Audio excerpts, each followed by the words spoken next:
Jeudi dernier, le Parti thérésien a présenté son candidat à la mairie pour les élections du 2 novembre, élections municipales. C'est Luc Vézina qui va faire campagne.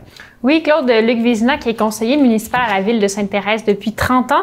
Dans ses priorités pour la ville, il parle d'améliorer l'accessibilité aux services de base et de bien savoir gérer la dette de la municipalité qui va augmenter considérablement dans les prochaines années avec des projets de grande envergure comme la construction du nouvel aréna. Monsieur Vézina nous parle des projets sur lesquels il a travaillé en tant que conseiller municipal qui lui ont apporté le plus de fierté.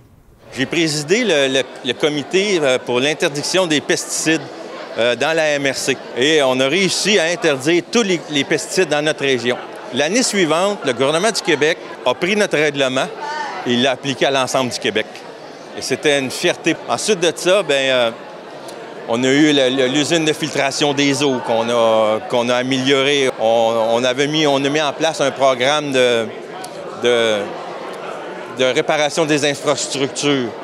Et le Parti thérésien, Clara, en a profité pour annoncer que les 3 autres conseillers de l'opposition vont solliciter un 4e mandat. Oui, tout à fait. Il est question de Barbara Morin, d'Armando Mello et de Joanne Michaud. Le Parti thérésien présente aussi 5 autres conseillers pour les autres districts de la ville. Celle qui retient notre attention, c'est Régine Apollon, qui avait déjà été conseillère municipale de 2017 à 2021. Elle avait marqué l'histoire en devenant la première femme noire élue dans les Basses-Laurentides. Aux dernières élections, elle avait été défaite de quelques votes seulement. Oui, et la course avait été très serré en 2021. Oui, effectivement, aux dernières élections, le Parti thérésien avait été défait par 69 votes seulement. Monsieur Vézina nous explique un peu sa vision des choses.